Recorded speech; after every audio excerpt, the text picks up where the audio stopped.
सत्पक्षप्रसरः सतां परिमलप्रोद्बोधबद्धोत्सवो बिम्लानो न विमर्दने मृतरसप्रस्यन्दमाध्वीकभो ईशस्यैष निवेशितः पदयुगे भृङ्गायमाणं भ्रमच्चेतो मे रमयत्वविघ्नमनघो न्यायप्रसूनाञ्जलिः चेतो मे रमयत्वविघ्नमनघो न्यायप्रसूनाञ्जलिः चेतो मे रमयत्वविघ्नमनघो न्यायप्रसूनाञ्जलिः।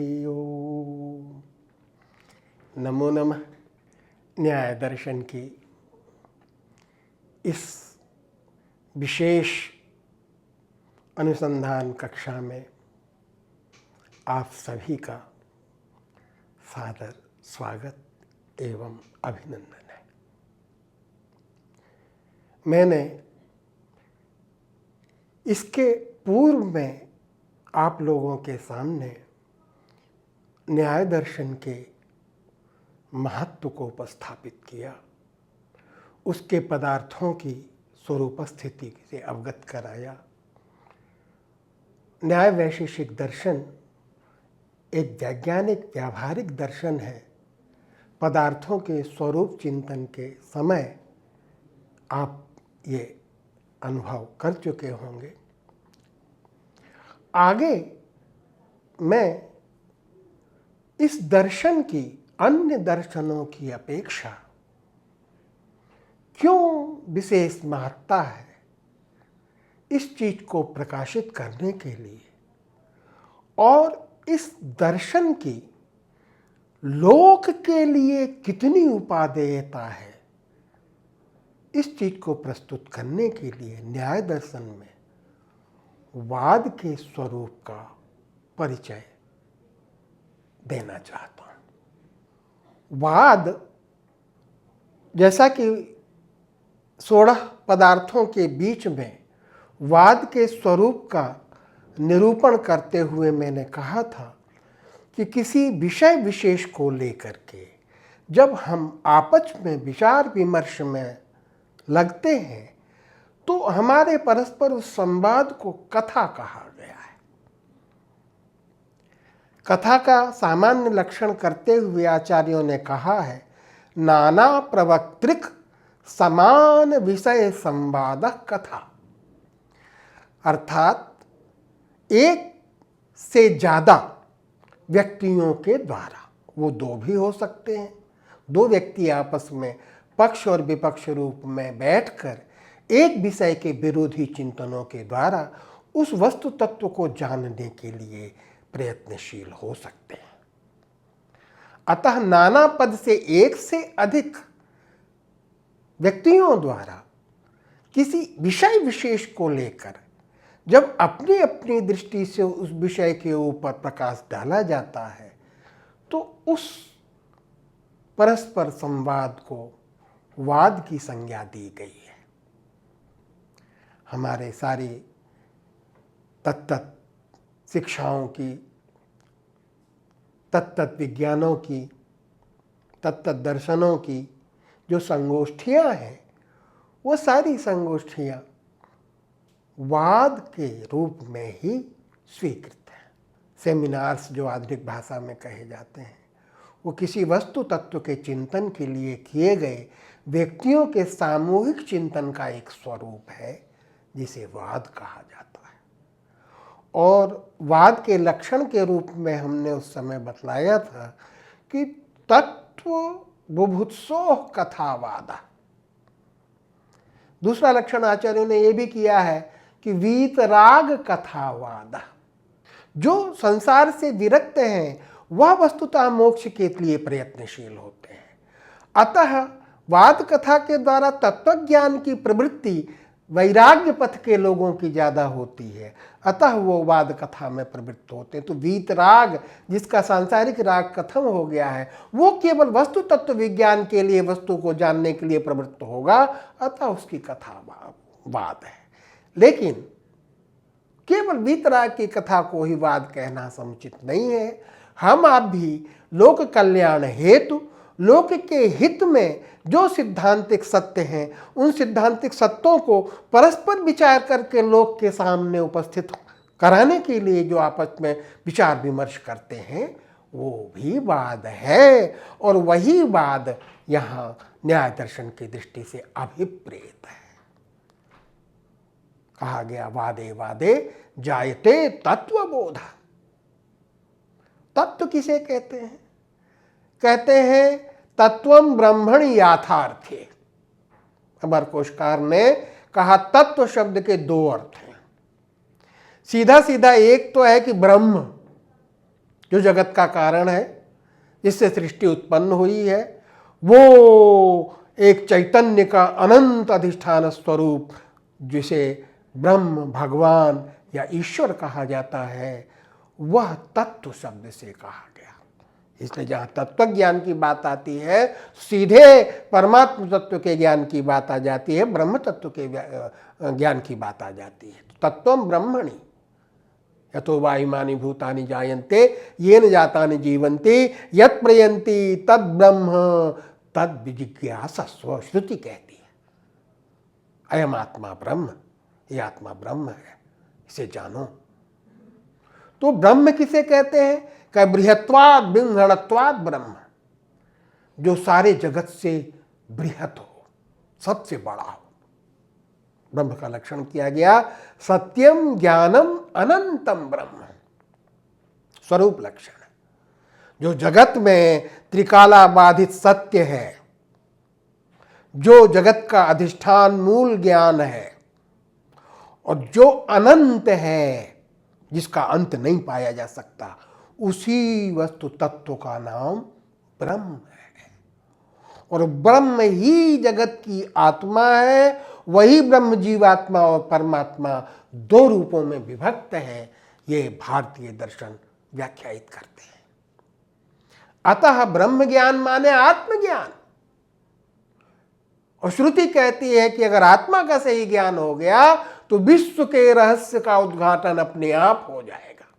बृहदारण्यक श्रुति है, कहती है आत्मा वा अरे द्रष्टव्यः श्रोतव्यः मंतव्यः निदिध्यासितव्यः आत्मनो वा अरे दर्शनेन श्रुत्या मत्या विज्ञानेन इदम सर्वम विज्ञातम भवति। याज्ञवल्क्य कह रहे हैं मैत्रेयी के प्रति उपनिषद में, हे मैत्रेयी, आत्मा को देखना चाहिए। देखने के लिए क्या करना चाहिए? दिखाई तो दे रहा है देह आत्मा, कि नहीं ये आत्मा नहीं है। अगर ये आत्मा होता तो इसमें सारी बातें अपने आप उपस्थित होती। मृत्यु के बाद मिट्टी का शरीर मिट्टी में मिलता है, अभी हम इस देह को आत्मा समझ रहे हैं, ये हमारा यथार्थ ज्ञान नहीं हो सकता। इसलिए देह आत्म का जो स्वाभाविक ज्ञान प्रसरत है प्रकृतिबद्ध करके, और किसी रहस्य का उपस्थापन करने वाले जगत के रचयिता ने इस क्रीड़ा में हमें लगा दिया है, इस ब्रह्म के इस क्रीड़ा के स्वरूप में विश्व विज्ञान में अंतर्भूत कर दिया है, और कहा है कि खुद को पहचानो कौन हो तुम। तो हम अपने स्वरूप को अगर जान लेंगे तो विश्व के सेंट्रल पॉइंट तक, केंद्र तक पहुंच जाएंगे। श्रुति कहती है आत्मा अवारे द्रष्टव्य, उसको देखना है। क्या किस लिए? कहे श्रोतव्य, कैसे देखोगे? कहे देखने के लिए ये आंखें नहीं, दिव्य नेत्र चाहिए। उसके लिए वेद वाक्यों को सुनना पड़ेगा, क्योंकि आत्मा का स्वरूप ज्ञान वेदों में कहा गया है, जो सत्यम ज्ञानम अनंतम ब्रह्म अयम आत्मा ब्रह्म विज्ञानम आनंदम ब्रह्म। तो श्रोतव्य श्रुति वाक्य, श्रुति वाक्यों से सुनो आत्मा का स्वरूप। फिर सुन के सीधे ज्ञान नहीं होगा, मंतव्यश्चोपपत्ति भी। उपपत्ति माने तर्क, जो श्रुति वाक्य का अर्थ है उसे सुनो, जानो, फिर उस अर्थ को तर्क के आधार पर सही तथ्य तक जाने की चेष्टा करो। क्योंकि श्रुति के रहस्यार्थ केवल श्रवण मात्र से तुम तक नहीं पहुंचेंगे। ये बहुत गहन अर्थ है।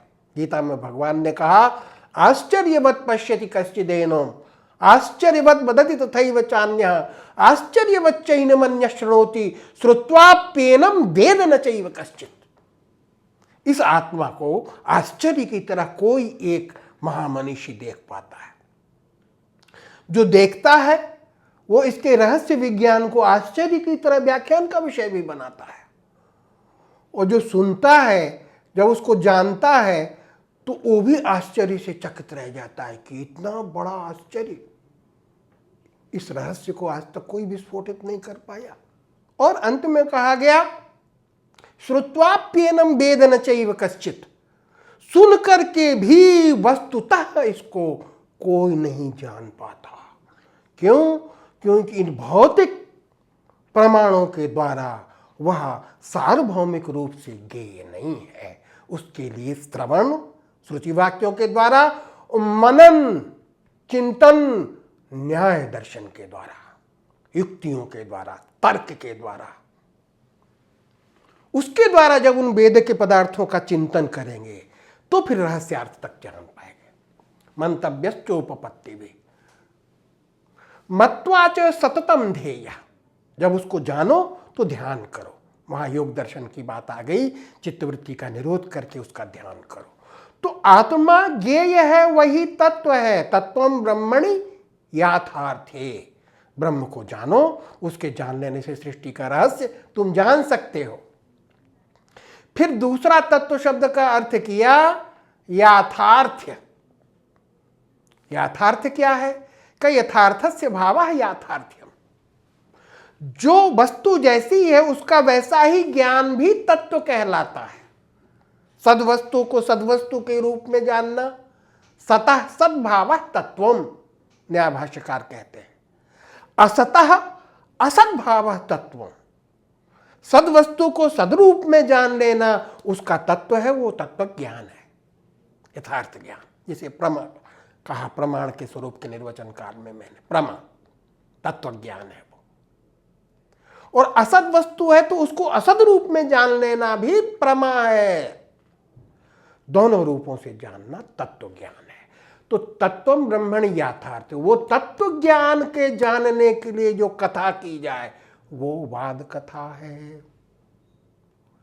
लौकिक पदार्थों के तत्व ज्ञान के लिए भी वो वाद कथा प्रसरित होती है, और अंतर्भूत रहस्यों को जानने के लिए वो वाद कथा प्रसरित होती है। आत्म तत्व को जानने के लिए भी ऋषि मुनि अपने अरण्य के सत्रों में उसी वाद कथा के द्वारा परस्पर उस तत्व विज्ञान को हमेशा परंपरागत ज्ञान में प्रकाशित करते चले आए हैं, जो उपनिषद विज्ञान के रूप में आज हमारे सामने उपस्थित है, जिसे वेद का ज्ञान कांड कहा जाता है। तो श्रवण मनन निधिध्यासन के लिए आचार्यों ने कहा, श्रोतव्यो श्रुति वाक्येभ्यो, श्रुति वाक्यों से सुनो, अपने मन से मत सुनो। कोई कल्पना से कुछ बोल रहा है उसको तथ्य मत मानो, क्योंकि अपने मानसिक भावों विचारों के आधार पर भी लोग मनगढ़ंत सृष्टि के रहस्यार्थ का उपस्थापन करके अपने आप को महान बनाना और अपने आप को भगवान घोषित करना चाहते हैं। तो मन कल्पित दृष्टि से हम उसको नहीं जान सकते। जिन्होंने देख रखा है और जो नित्य विज्ञान ईश्वर के द्वारा वेद के रूप में प्रदत्त है, उस विज्ञान को जानने से ही हम उस विज्ञान तक पहुंच सकते हैं। इसलिए इधर उधर से नहीं सुनना। श्रोतव्यो श्रुति वाक्येभ्यो, श्रुति वाक्यों से सुनो, वेद वाक्यों से सुनो। उसको कैसे जाने के? मंतव्यश्चोपपत्ति भी, उपपत्ति ही तर्क। वो तर्क क्या है? न्यायस्तर्कोनुमानम, न्याय तर्क अनुमान पर्यायवाची शब्द है। तो यह जो मनन है ये न्याय शास्त्र के अधीन ही हो सकता है, क्योंकि वाद कथा की प्रक्रिया में मनन की प्रक्रिया आचार्यों ने और ऋषियों ने जोड़ रखी है। तो तर्कों से उसे जानो। यस तर्केण अनुसंधत्ते सा धर्मम वेद नेतरा, मनु ने कहा आर्षम धर्मोपदेशम च, वेद शास्त्रा विरोधिना यस्तर्केणानुसंधत्ते सा धर्मम वेदवेत्रा। ऋषियों का विज्ञान और धर्मोपदेश जो तर्क के द्वारा उसको चिंतन करके जानता है वही धर्म को जानता है, अन्यथा धर्म को नहीं जान सकता। मनगढ़ंत कल्पनाओं से रूढ़िवादिताएं या न जाने क्या क्या धर्म के आधार पर गृहीत हो जाते हैं। तो तत्व विज्ञान के लिए की जाने वाली परस्पर संवादात्मक जो प्रवृत्ति है वो कथा है। वो 3 रूपों में होती है, ये हम कह चुके हैं, वाद, जल्प और वितंडा। वाद तत्वज्ञान के लिए की गई कथा है और जल्प दूसरे को पराजित करने के भाव से की गई कथा है और वितंडा केवल दूसरे के पक्ष को खंडन करने के लिए की गई कथा है। ये 3 प्रकार की कथाओं में वाद कथा हमारा विषय है आज का, हम उस पर आगे चिंतन करेंगे। वाद का लक्षण जैसा कि हमने आपको प्रमाणों और प्रमेयों के क्रम में जहाँ षोडश पदार्थों का क्रम बतलाया था वहाँ वाद के स्वरूप का हमने निर्वचन किया था। वहाँ लक्षण हमने किया था कि प्रमाण तर्क साधनोपालंभ सिद्धांता विरुद्ध पंचावयवोपपन्न पक्ष प्रतिपक्ष परिग्रहो बाधा। अर्थात जो पारस्परिक संवाद प्रमाण और तर्क के द्वारा अपने अपने पक्ष की सिद्धि कराने वाला हो, दूसरे के पक्ष को उपालंब कराने वाला हो, अपने सिद्धांत के अविरुद्ध हो और पंचावयवों से उपपन्न हो, ऐसा पक्ष और प्रतिपक्ष का जो परिग्रह है उसे ही वाद जानना चाहिए। जल्प हमने कहा था कि यथोक्तोपपन्न छल जाति निग्रह स्थानोपानो जल्प, वहाँ छल जाति निग्रह स्थानों का प्रयोग होता है, वाद में नहीं होता है। फिर वितंडा में वह अपने पक्ष का खंडन होता, दूसरे के पक्ष का खंडन करते हैं और अपने पक्ष का कोई स्वरूप उपस्थापित नहीं करते, वो वितंडा है, वो भी वाद की तरह उतनी ग्राह्य नहीं है। अब यहाँ ये प्रश्न होता है कि वाद से ही तत्व ज्ञान होता है, तो महर्षि जो लोक कल्याण के लिए विद्या देने वाले थे उन्होंने जल्प वितंडा ऐसी कथाओं को क्यों सामने रखा? इनका तत्व ज्ञान कौन से निश्रेयस को देने वाला होगा? तो वहाँ सूत्रकार महर्षि गौतम ने स्वयं स्पष्ट किया है कि भाई ये दोनों कथाएं उतनी ज़्यादा ग्राह्य तो नहीं है लेकिन त्याज्य भी नहीं है। इनकी है औषधिवत संरक्षा के लिए इनकी उपयोगिता होती है। जैसे त्याज्य वस्तु भी औषधि रूप में अगर ग्रहण करके स्वास्थ्य के हेतु बन जाए तो उसे औषधि रूप में ग्रहण कर लिया जाता है। तो कहते हैं वहाँ गौतम ने स्पष्टीकरण किया कि तत्वाध्यवसाय संरक्षणार्थम जल्प वितंडे। जल्प और वितंडा को मैंने क्यों कहा? कि तत्व के अध्यवसाय का संरक्षण करने के लिए। तत्व का अध्यवसाय क्या? वाद कथा। हम कोई आम का पेड़ लगाते हैं, अंकुरित होता है, थोड़ा बढ़ता है, अगर खुले में छोड़ देते हैं तो कोई भी पशु आकर के प्रारंभिक स्थिति में उसको उसके ऊपरी भाग को खा करके उसे नष्ट कर सकता है। तो बीज का प्ररोह बड़ा हो जाए, उसमें फल लगने की उपस्थिति हो, इसके लिए प्रारंभिक स्थिति में हमें एक कांटों की बाड़ उसके चारों तरफ लगानी पड़ती है। वो कांटों की बाड़ लगाते हैं तो बकरी आती है, खाने का प्रयत्न करती है, उसके मुख में कांटे चुभते हैं और वो नहीं खा पाती है। तो वहां कांटों की बाड़ लगाना आवश्यक नहीं है। अगर सुरक्षित स्थान पर वह अंकुर लगाया गया है तो वह अपने आप प्ररोहित होकर बड़ा होगा, कोई जरूरी नहीं है कि कांटों का आवरण लगाया जाए। लेकिन संभावना है कि वो नष्ट होगा तो हम कांटों की बाड़ लगाते हैं। अब वहाँ कहो कांटों से चुभाना लक्ष्य है? नहीं, कांटों से चुभाना लक्ष्य नहीं है। उन कांटों के आवरण से उस फलदार वृक्ष के संरक्षण में हमारा लक्ष्य है कि ये फलदार वृक्ष प्ररोहित होके पुष्पित पल्लवत होके जब बिल्कुल ढेर सारे फल इस धरती पर गिराएगा तो बकरी भी खाएगी, बंदर भी खाएगा, मनुष्य का बच्चा भी खाएगा, आम बटोही भी खाएगा, सब उस फल को खा के तृप्त होंगे। अगर प्रारंभ में ही वो वृक्ष नष्ट हो जाएगा तो किसी को कुछ नहीं मिलेगा। और अगर वो वस्तुतः सुरक्षित रहा तो वो दीर्घ काल तक न जाने कितने प्राणियों के आनंद का हेतु बन सकता है। ऐसे ही तत्वज्ञान जो व्यक्ति के चारों पुरुषार्थों की सिद्धि का हेतु है, पुरुषार्थ चतुष्टय धर्म अर्थ काम मोक्ष, ये चारों पुरुषार्थ पूर्ण जीवन में आवश्यक है। धर्म अर्थ काम लोक के 3 पुरुषार्थ हैं जिसे हम सभी चाहते हैं। मोक्ष अंतिम पुरुषार्थ है, वो परम पुरुषार्थ के रूप में उपस्थित है। लोक में धर्मार्थ काम की उपस्थिति करते हुए ही लोक में भी आंशिक दुख से हम मुक्त होते हैं, तो लोक में भी सापेक्ष मोक्ष हमको प्राप्त होता है और हमारी प्रवृत्तियों के पुष्ट हो जाने पर हमारा जीवन अधूरा नहीं दिखता, पूर्णता का बोध होता है। अतः पुरुषार्थ चतुष्टय की सिद्धि के लिए तत्वज्ञान आवश्यक है और वह तत्वज्ञान बाद कथा के अधीन है, तत्वाध्यवसाय के अधीन है, अध्यवसाय विचार। उसके लिए उसके संरक्षण की आवश्यकता है, वह ज्ञान परंपरा बची रहे, कुतार्किकों के द्वारा कुतर्कों से वह ढक न जाए या लोग उसको असद रूप में न स्वीकार कर लें।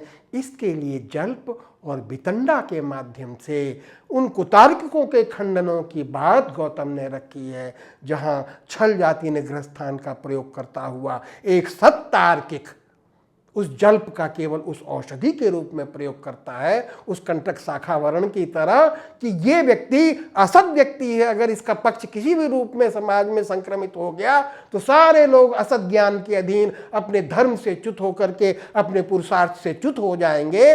इसलिए कंटके न कंटकोद्धारः एक सिद्धांत है, पैर में अगर कांटा लग गया है उस कांटों को निकालने के लिए कांटे की ही जरूरत पड़ती है। ऐसे ही असत को खंडित करने के लिए विषस्य विषम औषधम, विष अगर शरीर में चला गया है तो फिर उसकी औषधि दूसरा विष ही है और कोई नहीं काम करेगा वहां। तो असत तर्क को काटने के लिए आंशिक असद उपस्थिति भी औषधि की तरह ग्राह्य है, वह विधेय है सर्वत्र। ये मुनि का, गौतम मुनि का सिद्धांत नहीं था। इसलिए जल्प और वितंडा असत तर्कों के द्वारा असत ज्ञान के संरक्षण के लिए ये कथाएं 2 रखी गई।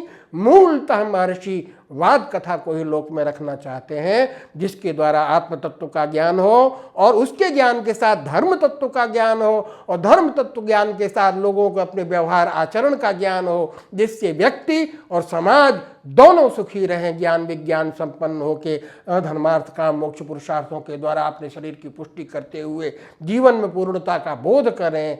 इसके लिए वाद कथा को जानना, उसका प्रवर्तन करना, नई पीढ़ी में उसका संक्रमण करना, ये अत्यंत आवश्यक है।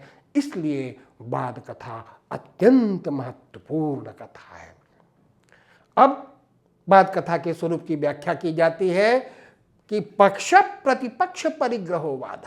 ये शुरू में ही मैंने आपसे कहा कि पक्ष और प्रतिपक्ष का परिग्रह ही वाद है।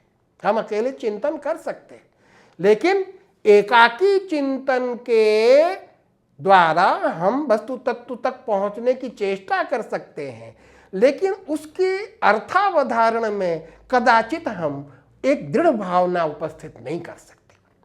जब हम 2 मिलकर के एक तत्व का चिंतन करते हैं और परस्पर पुष्टि के साथ उपस्थित होते हैं, तो हमारा वो तत्व ज्ञान दोनों की दृष्टि में एक होने से वह सही रूप में उपस्थित होता है। अब यहाँ पक्ष पक्ष परिग्रहो वादा, ये बात तो ठीक है। कैसा होना चाहिए? तो पहला विशेषण दिया प्रमाण तर्क साधनोपालंभ। प्रमाणेन प्रमाणैर्वा तर्केण च साधनम उपालंभश्च यस्मिन् सः प्रमाण तर्क साधनोपालंभ। प्रमाण पूर्व में बता चुका हूं, प्रत्यक्ष, अनुमान, उपमान और शब्द। न्याय दर्शन में 4 प्रमाण कहे गए हैं। इन प्रमाणों के आधार पर वस्तु तत्व का उपस्थापन और अपने पक्ष का साधन, और इन्हीं प्रमाणों के आधार पर प्रतिपक्ष भी अपनी दृष्टि से विरोधी भाव के द्वारा वस्तु तत्व का चिंतन, अपना पक्ष स्थापन करे, और दोनों पक्ष प्रमाणों के द्वारा ही दूसरे के पक्ष का खंडन करें, तर्काभास देते हुए ना करें। प्रमाण पूर्वक सत्तर्क का उपस्थापन करके परपक्ष का खंडन करिए, क्योंकि यहां परपक्ष के खंडन में तात्पर्य नहीं है, उस वस्तु के तत्व ज्ञान में तात्पर्य है। और वस्तु के जब दोनों विरोधी भावों से उसका चिंतन चलेगा, एक दूसरे के पक्ष का स्वपक्ष का मंडन और परपक्ष का खंडन होगा, तो जो मध्यस्थ है और वो दोनों पक्ष प्रतिपक्ष कर ग्रहण करने वाले वस्तुतः उस वस्तु के यथार्थ तत्व तक पहुंच सकते हैं। इसलिए पहला उसमें कहा कि एक दूसरे के पक्षों को अपने अपने पक्षों का साधन और परपक्ष का खंडन की प्रमाण सत्प्रमाण और तर्क सब तर्क के द्वारा ही होना चाहिए। तो साधनम स्वपक्ष मंडनम उपालंभ परपक्ष खंडनम। तो वाद कथा में सत्प्रमाणों के द्वारा सत्तर्कों के द्वारा अपने पक्ष का साधन करना चाहिए और अपने विपरीत पक्ष का खंडन करना चाहिए। दोनों ही पक्षों पर यह बात लागू होती है। आगे कहा गया सिद्धांता विरुद्ध। भाई विरोधी पक्ष हैं तो विरोधी तभी हो सकते हैं जब दोनों के मंतव्य अलग अलग हों। एक व्यक्ति एक उस वस्तु के विषय में एक पक्ष निर्धारण करता है ये वस्तु ऐसी है, दूसरा कहता है नहीं ये वस्तु ऐसी है। तो वो जो उनके अपने अवधारण हैं उन अवधारणों को दोनों को नहीं छोड़ना है। उदाहरण के लिए चार्वाक नास्तिकवादी कहता है कि आत्मा अनित्य है, वो देह ही है, तो ये उसका सिद्धांत हो गया। अब अगर वह वाद कथा में आएगा तो देह से अतिरिक्त आत्मा अगर उसने मान लिया तो उसके अपने पक्ष के विरुद्ध चला जाएगा। उसको पूरी कथा में पूरे विमर्श में यह सिद्ध करना है कि देह ही आत्मा है और देह से अतिरिक्त कोई आत्मा नहीं है, ये उसका सिद्धांत हो गया। अगर वो पक्ष छोड़ता है तो वाद कथा से बाहर चला जाएगा। जो देह से अतिरिक्त आत्मा को सिद्ध करना चाहता है वो कह रहा है कि नहीं आत्मा देह से अतिरिक्त है, तो फिर उसको इस बात पर अडिग रहना पड़ेगा कि देह से अतिरिक्त ही है आत्मा, केवल देह ही आत्मा नहीं है। तो अपने अपने पक्ष में जो पक्ष प्रतिपक्ष हैं उनके जो अपने सिद्धांत हैं, उन सिद्धांतों का जो अवधारण उन्होंने कर रखा है उस अवधारण को बिल्कुल अडिग अपने अपने पक्ष में दोनों अंत तक रखें। क्यों?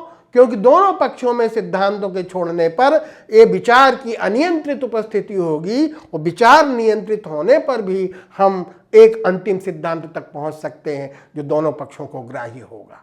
इसलिए अपने सिद्धांत के विरुद्ध नहीं होनी चाहिए, अपने सिद्धांत का विरोध दोनों में नहीं होना चाहिए।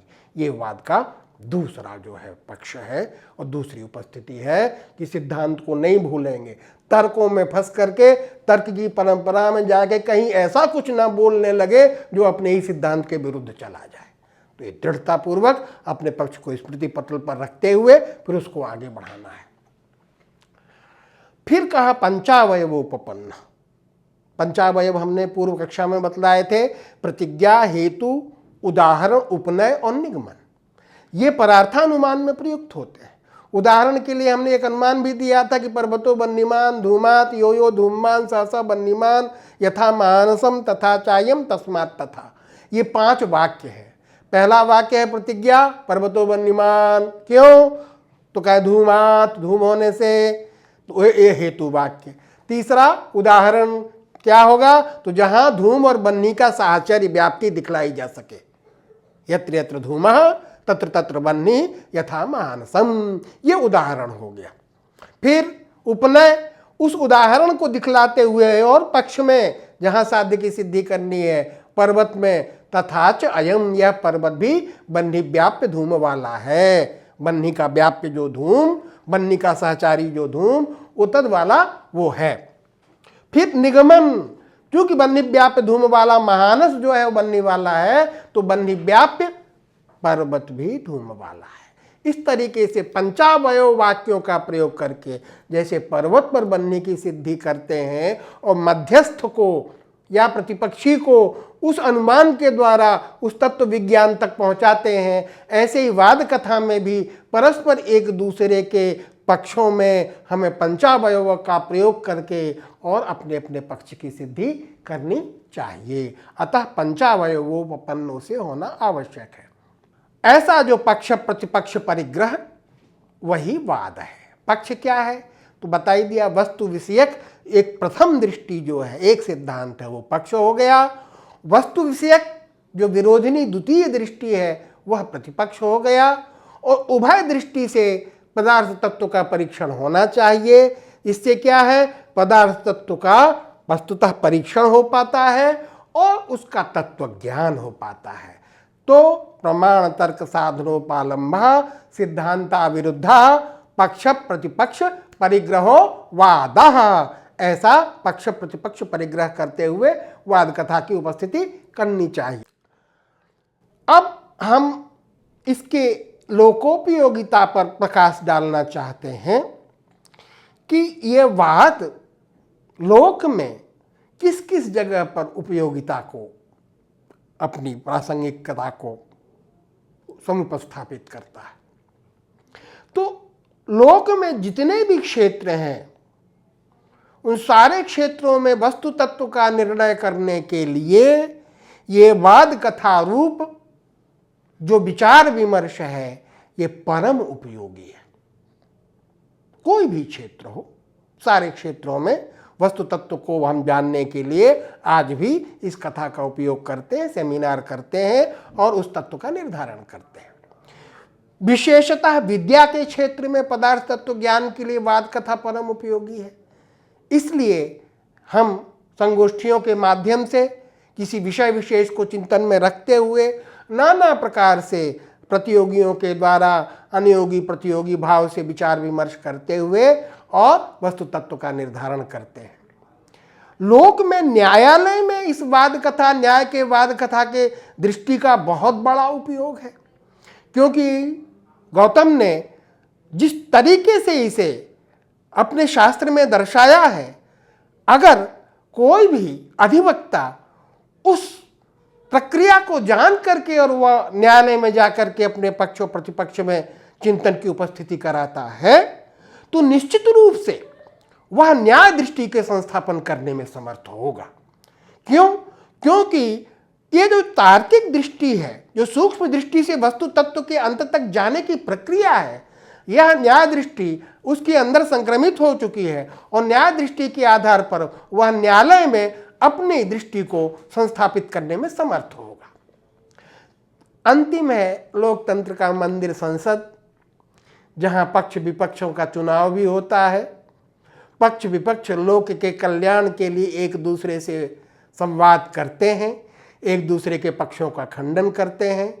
अतः संसद में लोकतांत्रिक मूल्यों के संरक्षण के लिए अगर इस वाद कथा का चिंतन सभी सांसदों के अंतःकरण में होगा, तो निश्चित रूप से एक बहुत सार्थक चिंतन लोक के लिए संसदों में होने लगेगा। जो विजातीय वक्तव्य और अनियंत्रित चिंतन और अनियंत्रित कथन होते हैं, उन सब पर बागडोर लग जाएगी और बड़े ही संभ्रांत गंभीरता से सारे सांसद अपने अपने मत को रखते हुए और अपने अपने मत की पुष्टि में तर्क के साथ बात करेंगे, इतर कोई बात नहीं होगी।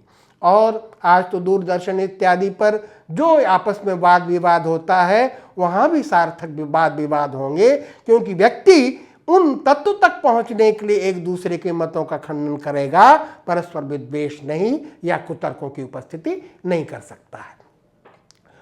अब इन सब बातों के आधार पर ये सिद्ध होता है कि न्याय दर्शन ये विश्व दर्शन तो है ही, साथ साथ यह लोक दर्शन भी है और अनुसंधान दर्शन भी है। अनुसंधान दर्शन इसलिए कि यह अपनी दृष्टि से सृष्टि के पदार्थों का चिंतन तो करता ही है, लेकिन यह एक ऐसी प्रक्रिया का भी सृजन करता है संशयादि पदार्थों के आधार पर, जो बिल्कुल विद्या के प्रत्येक क्षेत्र में, समाज के प्रत्येक क्षेत्र में सारे अनुसंधानों का मूल रूप उपस्थापित करते हैं। संशय से सारी प्रवृत्तियां हैं। कहा जाता है न संशय मनारुह्य नरो भद्राणि पश्यति, संशयम पुनरारुह्य यदि जीवति स पश्यति।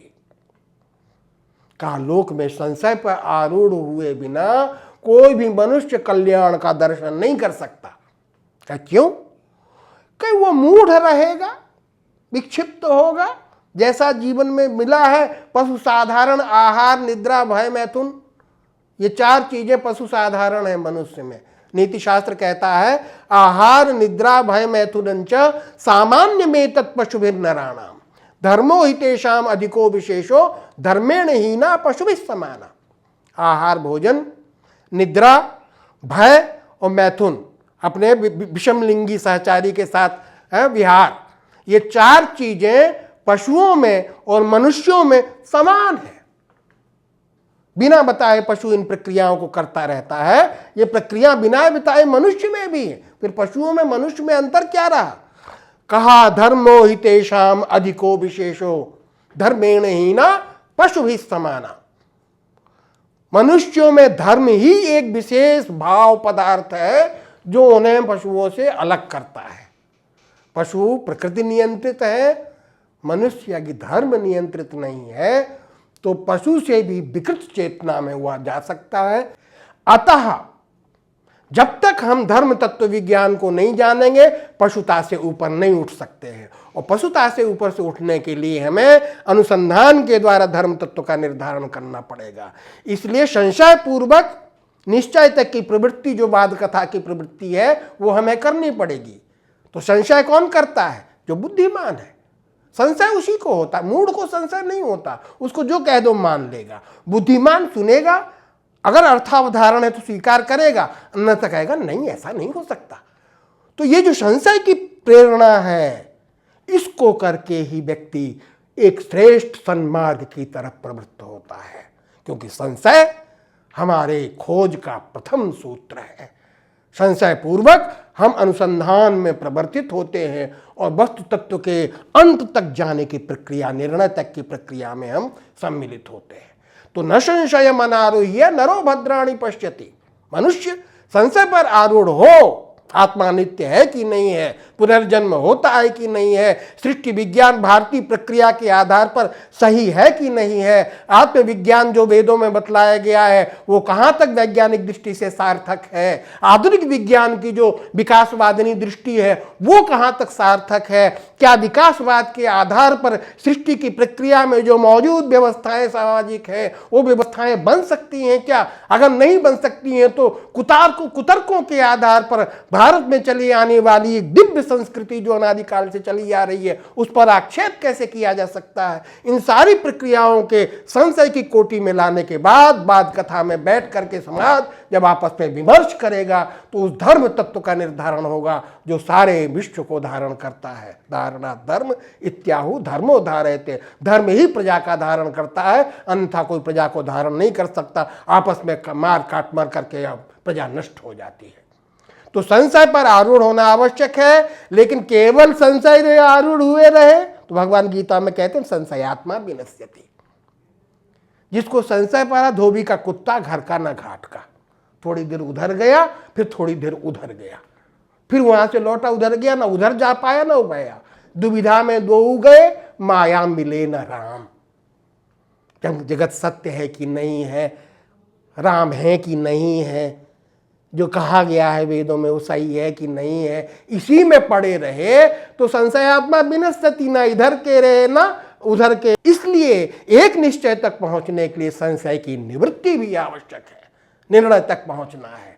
तो संशयम पुनरारूह्य यदि जीवति स पश्यति। संशय पर आरूढ़ होकर के अगर व्यक्ति जीवित रहता है तो कल्याण देखता है, अन्यथा संशयात्मा विनश्यति। अतः संशयशील ना होना, डाउट में नहीं रहना है, डाउट से ऊपर उठ करके जो विशिष्टि का तत्व विज्ञान है वहां तक जाना है। इसके लिए संशय पूर्वक प्रमाणों के द्वारा अर्थ का परीक्षण करना है। और न्याय भाष्यकार कहते हैं प्रमाणैः अर्थ परीक्षणम न्याय। चक्षुरादि प्रमाणों के द्वारा, शब्दादि प्रमाणों के द्वारा सृष्टि के अर्थों का परीक्षण करना और वस्तु तत्व का निश्चय करना, इसी का नाम न्याय है। और यह न्याय दर्शन आन्वीक्षिकी विद्या के रूप में प्रसारित है। मूलतः 4 विद्याएं कही गई वेदों की, आन्वीक्षिकी, त्रयी, वार्ता, दंड नीतिश्च शाश्वती। 4 विद्याएं, आन्वीक्षिकी न्याय विद्या, त्रयी वेदत्रयी, ऋग्वेद, यजुर्वेद, सामवेद जो धर्म का मूल है, वार्ता लोक में जो वाणिज्य है, व्यापार है, कलाएं हैं, ये सब वार्ता विद्या के अंतर्गत आते हैं। और शाश्वती दंड नीति, राजनीति। शाश्वती है दंड नीति, क्योंकि राजनीति अगर धर्म से अनुष्ठित होकर के सही दंड अनुशासन नहीं करेगी तो प्रजा का विनाश हो जाएगा। तो दंड नीति का निर्धारण होगा कैसे? तो राजशेखर ने काव्य मीमांसा में लिखा, आन्वीक्षिक्या विवेचिता त्रयी वार्ता दंड नीत्यो प्रभवती। आन्वीक्षिकी न्याय विद्या के द्वारा जब वेदत्रयी का चिंतन होगा तो धर्म का निर्धारण होगा, उससे लोकवार्ता और दंड नीति राजनीति दोनों का निर्धारण सही रूप में हो सकेगा। इसलिए आन्वीक्षिकी विद्या प्रदीप सर्व विद्यानाम, कौटिल्य अर्थशास्त्र में कहते हैं, अर्थशास्त्र लिख करके इस विद्या की प्रशंसा में उन्होंने कहा प्रदीप सर्व विद्यानाम। ये विद्या कैसी है? कि सारी विद्याओं की प्रदीप है। प्रदीप जैसे अंधकार में प्रकाश करता है, वैसे ही न्याय दर्शन समग्र विद्याओं को प्रकाशित करता है। फिर कहा उपाय सर्व कर्मणाम, जगत के जितने भी तुम्हारे कर्म हैं सारे कर्मों का उपाय न्याय विद्या है। क्यों? तर्कशास्त्र है, और तर्क के द्वारा तुम वस्तु का निर्धारण करते हो। जब वस्तु का निर्धारण करते हो तो सफल होते हो, तो सारे कर्म तुम्हारे सफल होते हैं। तो सारे जगत के कर्मों का उपाय है ये न्याय विद्या। और आश्रय सर्व धर्माणाम, प्रकृति के जो धर्म है, जिन धर्मों का ज्ञान करके उनके रहस्य का उद्घाटन हम कर सकते, उन धर्मों का ज्ञान भी न्याय विद्या कराती है। और साथ साथ हमारे आपसी व्यवहार रूप जो धर्म है, उन धर्मों का भी निर्धारण तर्क के द्वारा न्याय दर्शन कराता है। पुरुष का के धर्म क्या है, स्त्री का धर्म क्या है, पिता का धर्म क्या है, पुत्र का धर्म क्या है, तो सारे धर्मों का निर्धारण। तो आश्रय सर्वधर्माणाम शाश्वत अन्वीक्षिकी मता, यह शाश्वत अन्वीक्षिकी विद्या है। शाश्वत इसलिए कह रहे हैं कि नित्य है, क्योंकि ये सारी विद्याएं वेदों से अनुस्यूत हैं। किसी व्यक्ति ने सूत्रों के द्वारा उसका उद्घाटन किया है, उसके पहले ये नहीं थे। ये हमारा भारतीय मुनि ऋषि मुनि दर्शन नहीं मानता। अनादि वेदवत सारी विद्याएं हैं। गौतम और कणाद ने सूत्रों के द्वारा उनका उपस्थापित किया है, और वेद के साथ संश्लिष्ट है ये सारी विद्याएं। अन्वीक्षिकी पद का विवेचन करते हुए न्याय भाष्यकार कहते हैं, प्रत्यक्षागमाभ्याम ईक्षितस्य अन्वीक्षणम अन्वीक्षा। प्रत्यक्ष और आगम के द्वारा जो ईक्षित है, गृहीत है, उसका अन्वीक्षण, पुनरीक्षण, इसी का नाम अन्वीक्षा है। ध्यान दीजिएगा, प्रत्यक्ष जो इंद्रियों के द्वारा दिखाई दे रहा है, ये प्रत्यक्ष प्रमाण है। इसको हम आंखों से देख रहे हैं, कुछ दूरी तक देख पा रहे हैं, सारा जहान नहीं देख पा रहे। क्यों? बड़े बड़े हब्बल जैसी बड़ी बड़ी दूरबीन लगा के भी हम निहारिकाओं का देख रहे हैं। अब मल्टी यूनिवर्सल एक थ्योरी आ गई है, जैसे अनंत ब्रह्मांडों की परिकल्पना भारतीय दर्शन और भारतीय धर्म दर्शन विज्ञान करता है। आधुनिक विज्ञान भी उस दिशा की तरफ बढ़ चला है। तो जो प्रत्यक्ष से देखा गया पूरा नहीं देखा गया, कुछ देखा गया, मिला है जो हमारे सामने, इसका विवेचन हमें करना है। कुछ आगम से मिला है। आगम शब्द प्रमाण है, और शब्द बंदर से बना हुआ मनुष्य नहीं बना सकता, क्योंकि बंदर को शब्दों की आवश्यकता नहीं है। उसके भाषा अपने आप उसको सृजित करने की आवश्यकता नहीं है, क्योंकि प्रयोजनम अनुद्देश्य मंदोपि न प्रवर्तते। मंद भी प्रयोजन के बिना प्रवर्तित नहीं होता। पशुओं को आहार निद्रा भय मैथुन से छुट्टी ही नहीं मिलती। वो भाषा पद वर्ण पद वाक्य के द्वारा भाषा बनाएंगे, फिर इतने भाषाओं के शब्द बनाएंगे, फिर अर्थों के साथ उसका संबंध जोड़ेंगे, फिर लोक में प्रसार करेंगे। ये बिल्कुल थियरी तर्क विरुद्ध है, तर्क से बिल्कुल खंडित है, हो ही नहीं सकता। इस पर विचार किया जाए, इस पर भी वाद होना चाहिए। तो जब वो भाषा नहीं मिल सकती तो फिर वेद जैसे महान सृष्टि के रहस्य के ख्यापक ग्रंथों को आदि मानवों ने लिख डाला, ये तर्क भी खंडित हो जाता है। तो आगम के द्वारा कुछ हमको मिला है, कुछ प्रत्यक्ष के द्वारा मिला है, कुछ आगम के द्वारा मिला है। इन दोनों का अन्वीक्षण हमको करना है। प्रत्यक्ष जो दिख रहा है उसका भी परीक्षण करें, जो आगम कह रहा है उसका भी परीक्षण करें। एक उदाहरण दे दूं, आगम सृष्टि विज्ञान का उपस्थापन करते हुए कह रहा है, तस्माद् वायु तस्मादात्मनः आकाशः संभूतः, आकाशाद् वायुः वायोरग्निः अग्नेरापः अद्भ्यः पृथ्वी पृथिव्याम औषधयः औषधिभ्यो अन्नम अन्नात् रसः रसात् पुरुषः। सृष्टि विज्ञान, उस आत्मा से आकाश उत्पन्न हुआ, आकाश से वायु उत्पन्न हुआ, वायु से तेज उत्पन्न हुआ, तेज से जल उत्पन्न हुआ, जल से पृथ्वी उत्पन्न हुई, पृथ्वी में औषधियां हुई, औषधियों से अन्न बना, अन्न से रस बना, उस रस से जो है बाहर का जो जीवात्मा गर्भ में पल के बाहर निकल रहा, वो जीवात्मा बना। यह सृष्टि विज्ञान बिना अर्थ को जाने ही किसी ने अपने आप गुम्फित कर डाला क्या? इस पर चिंतन नहीं होना चाहिए। भारतीय सृष्टि विज्ञान की चिंतन धारा को स्वीकार नहीं करना चाहिए कि हम विकासवाद को सिर पर ओढ़ करके केवल वही सत्य है वही मान लें। वो प्रतिपक्ष हो सकता है, उसको प्रतिपक्ष रखा जाए, लेकिन इस पक्ष उस पक्ष को रख के मनुष्यों को विचार करना चाहिए कि वस्तुतः तत्व विज्ञान क्या है।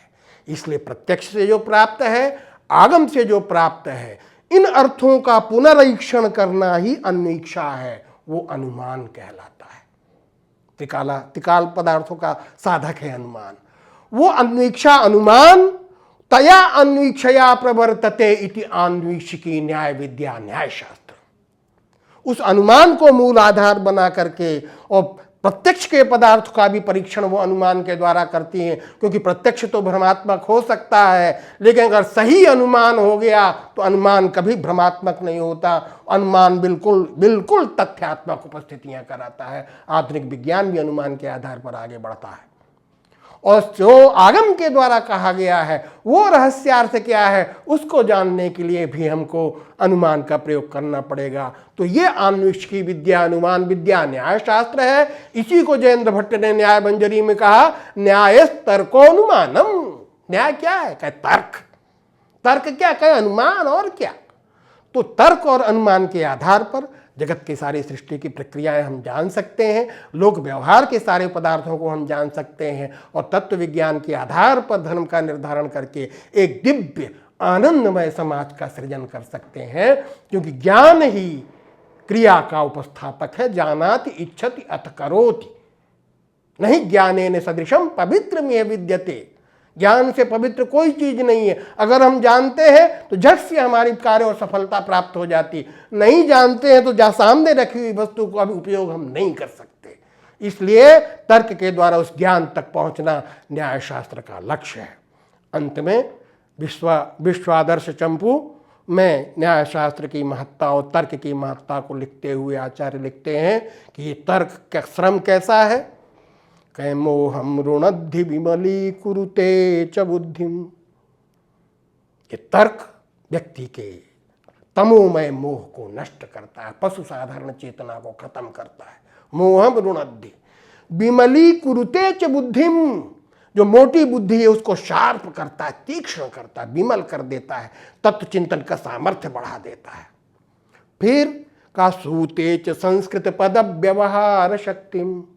संस्कृत पद जो है, अपभ्रष्ट पद नहीं। अपभ्रष्ट पद ने हमारे यहाँ कहा गया व्याकरण शास्त्र में कि अपभ्रष्ट का उच्चारण करने मात्र से दुरित और पाप होने लगता है।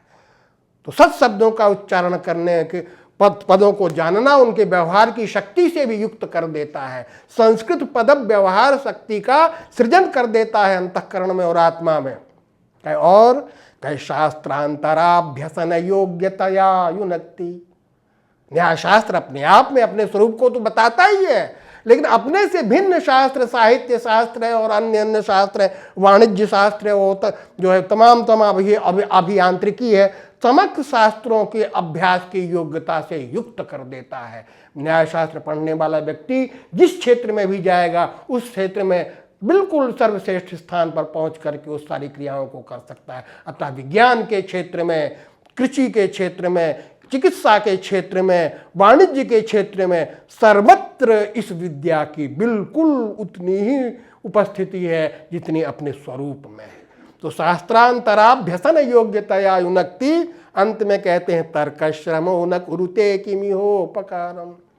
इस लोक में तर्क शास्त्र में किया गया श्रम क्या उपकार नहीं करता, अर्थात सारे उपकार करता है, सारी वस्तुओं को प्राप्त करने का सामर्थ्य बतलाता है, सृष्टि के रहस्य विज्ञान को खोलता हुआ बाह्य जो हमारी आवश्यकताएं हैं उन समग्र आवश्यकताओं की पूर्ति के मार्ग प्रदर्शित करता है, और धर्म दर्शन बतला करके जो हमारे दोष हैं, वैमनस्य हैं, जीवन की दृष्टि जो हमारी नष्ट हो गई है, जो हम देखना नहीं जानते हैं, परस्पर व्यवहारों में जो कटुता और अज्ञान के कारण हिंसा का जो आधिक्य लोक में दिखाई दे रहा है वो सब खत्म हो जाएगा। और राम राज्य की जो परिकल्पना है कि राम राज बैठे सब लोग का हर्षित भये गए, सब शोका बैरु न कर काहू सन कोई, राम प्रताप विषमता खोई, तो रमनते योगिनो यस्मिन नीति रामा, जो जिसमें योगी लोग रमण करते हैं वही जगत करता ब्रह्म राम है। राम ब्रह्म परमार्थ रूपा, उन राम का मंदिर बन चुका है। बाहर उपस्थिति है भगवान की, अंतर्प्राणी मात्र में उपस्थित परमात्मा राम को जब हम जान जाते हैं तो धर्म तत्व ज्ञान अपने आप होने से पूरे समाज में आनंद की उपस्थिति होती है। हम सभी आनंद की तरफ बढ़ें, यही हमारा लक्ष्य है। यथाशक्ति इस विज्ञान को आप तक मैंने पहुंचाया, आगे भी पहुंचता रहूँगा। इति शम पूर्णमदः पूर्णमिदं पूर्णात् पूर्णमुदच्यते पूर्णस्य पूर्णमादाय पूर्णमेवावशिष्यते। ओम शांति शांति शांति। नमो नमः सर्वेभ्यः।